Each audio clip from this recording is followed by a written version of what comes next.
The content of this recording is copyrighted by Sandler Systems, LLC. All rights reserved.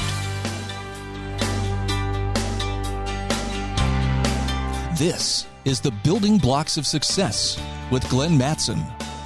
Welcome back to the Building Blocks of Success. So this series, what we're going to be doing is taking a look at one of those quadrants that we were discussing previously in the Success Triangle. Look, a lot of people want to talk about the technique stuff, right? That's the what do we do and when do we do it? It's kind of the fun stuff that everyone wants to know about for sure. Most people also want to talk about the behavior piece of the consistency of really doing the behaviors and activities you need to do to fill up that pipeline and be successful, whatever that may be. But this series, we're going to talk about the attitudinal piece. Now, it's not going to be all inclusive by any means, but we're going to spend some time talking about the head and the heart and the gut. Yeah, we're going to spend some time talking about what really motivation is and how to have desire, what to look at when it comes to commitment and decision-making and owning your own lifeline and stop making excuses, etc. For sure, we're going to talk that journey. But we also have to talk about some other pieces. Some pieces about how we handle the simplicity of our life, how we handle things like adversity, how we handle things like failure. Really, how do we deal with setbacks? On the same flip side, though, is some people also, you'd be surprised, actually more so fear success than they do failure. So what happens when we are successful? What happens when we do achieve our goals? What happens when we do hit that commission that we were hoping for or that objective?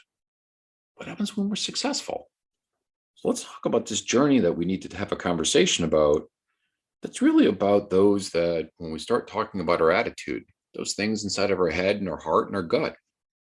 Success and failure, it's a pretty fickle thing. And so is our beliefs. So as we start to take a look at what we really consider the keys to this, we also have to take a look at some other pieces. And some of those pieces are things that how we interpret the world, how we look at certain things in which we're doing. And with that are certain pieces of our own world that have come from what we'll call scripts. And these scripts are things that we've had for quite a long time. And scripts are the things that are our beliefs. These beliefs have been with us early on from adulthood and from our parents and from those that we would consider mentors or opinion leaders early on. These beliefs impact 90% of every decision that we make. These beliefs or scripts really dictate the things that we do or don't do, the things that we say or don't say, how we act or react, and a lot of times how we're supposed to feel. These beliefs were pretty important to us when we first got them. And in theory, they're there to help us and they're there to help protect us back when we first got them. But more times than not, they're not that beneficial nowadays. So how do we take a look at some of these beliefs that we have and really have an understanding about them? And so just some core beliefs that have so much control over what we do. Some of our beliefs are supportive. Some of them are really non-supportive. Some of them we have to change and should change, and some we've already changed. Many of them we're not even aware of. And these scripts are just like these unwritten rules. How come when it turns yellow, some of us put the brakes on and some of us slam down the gas? How come when it's a certain time, it's laid out, and it's time to go to bed, some people will just push themselves to stay up late, even though they're exhausted for some particular reason, just to stay up late. So we have these beliefs. Play hard, work hard. These beliefs about what's right and wrong, what we should be doing or we shouldn't be doing. For right now, I want you to take a look at some just simple beliefs that you have. When you look at adversity, when failure happens, when setbacks occur, when you're tested, when you have something happen that is not what you expected, what are the scripts that happen in your head? What are your initial beliefs? Are those things that you say that are maybe on the negative side? Man, I never should have tried this. Oh my God, I just embarrassed myself. Why I am so blank, right? Why am I so bad at this? Why am I so unathletic? Why do I not have the ability to spell? Why am I so bad at math? Why can't I remember the script? Why do I freeze when people ask me a question? Do we see the negative in what we do? Or do we see the other side of the perception? Do you see the good? Do you see what you learned? Do you see what you tried? Do you see the fact that you actually gave it a shot? Do you say to yourself that you just learned it? You're not supposed to be perfect. Do you say to yourself, the more I mess up, the faster I can learn it? No one likes failure. That's for sure. No one likes setbacks. No one likes adversity, but they happen. They happen to everybody. So how do you simply look at life? Do you look at life like they got it in for you? Do you say to yourself, when things don't go your way, you never should have done that? Why did I try? See, never goes my way. Are you leaning into it? Are you open? Are you closed? It's a really important belief right now. We're getting into a lot of heavy stuff in a couple minutes, but let's take the core fundamental. When things happen, does your natural reaction, does your natural belief go to negative or does it go to positive? Do you find yourself closing up or do you find yourself opening? Do you find yourself shutting down or do you find yourself leaning into things? These things are going to happen no matter what happens in your life. You're going to have adversity.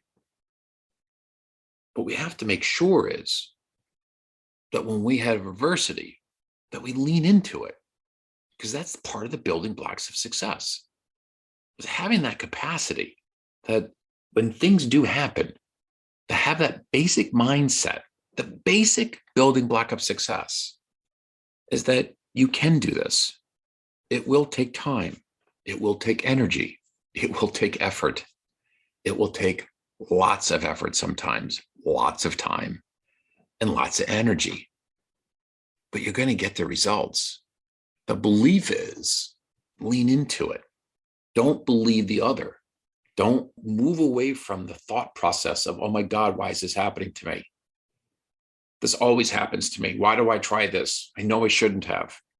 Those are negative beliefs that we must eradicate to make sure you can have the building blocks of success. It's a great story. You can look it up. It is my favorite by far. And a short version of it is this. Navajo Indians, and there's two versions of it. You can look it up. The black wolf and the white wolf. Basic story, many different versions.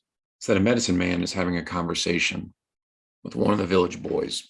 And they're talking about how everybody has a black wolf and a white wolf inside them. Of course, the young man touches his stomach trying to figure out what is he talking about, that there's wolves inside of us. But clearly, the medicine man, as he's having this conversation, is the black wolf feeds on anger, despair, fear, guilt, anger. Yet the white wolf feeds itself on passion, desire, commitment, tenacity, fortitude, guts, grit. One version of the story goes, the boy asks, well, who wins this battle that's happening inside of me?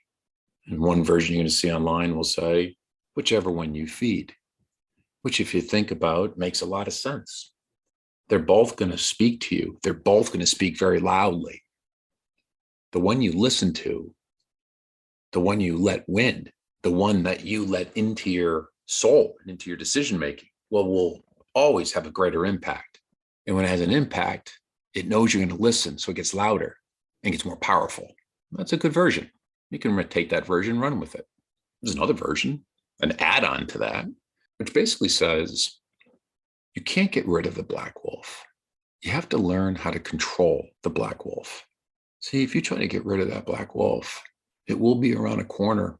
It will be waiting, and when you're not expecting it, unfortunately, in one of your lowest points, it will come out all guns a-blazing, full glory, ready to attack. I like the second version, which states that you can't get rid of the black wolf. What we learn how to do is control the black wolf. anger, fear, those are good motivations sometimes. Those are things that we need sometimes. Those are great things to have in your corner when you need it. So we don't want to get rid of the black wolf by any means. What we learn how to do is learn how to control the black wolf. I think putting yourself into a situation that you don't accept fear, and that you're not going to accept that you're going to have things that are going to happen in your journey and the building blocks of success, it's going to terrify you. It's going to keep you up at night. It's going to be things that are going to make you dry sweat. There's going to be things that are going to push you beyond maybe your limits. But as you're going through this process, make sure that you understand that from where you are, it's for the greater good of where you're going to be. You're pushing yourself to be your greater and your best version of yourself. That white wolf and the black wolf together will give you the power and the tipping point when you need it on both sides of the fence. One of the most important things about your attitude is there's going to be plenty of days that you're not going to want to do things. There's going to be plenty of days that you're going to try to convince yourself not to do your behavior. There'll be plenty of days that you can try to convince yourself to do other type of work versus the work you're supposed to do. There'll be plenty of other days and they tell you to sleep in versus getting up and do your job and do the things you're supposed to do to reach your goals. There'll be plenty of those days. The reason we need to have that strength is because sometimes we need to have that tipping point. And that tipping point is not necessarily trying to control if they're talking in our heads. What we want to control is which one we listen to. We want to control the one that we let run the inside of our attitude. Yeah, you may want to sleep in, but sleeping isn't part of the plan. Sleeping in isn't what you're going to have to do to be the success you want to be if that's part of your plan. So whatever your activities are, whatever the things that you have to do to be successful, that's a token that we have to pay to get to where you want to go, whatever that may look like. So don't be afraid and don't move away from fear and anxiety and the negative part of the mind. Learn how to control it. Learn how to use it to your advantage. So we're going to take this journey as we go. We're going to be talking about the basic building blocks of success. We're going to be going into desire and passion and making a look at commitment, fortitude, making sure that you can live in the present moment. We're dealing with all that coming up. But the basic premise of the building blocks of success with attitude is having a simple mindset. Are you open? Are you closed? Are you going to defend where you are? Or are you going to fight for where you want to go? Let's take that journey together. This is the Building Blocks of Success with Glenn Mattson.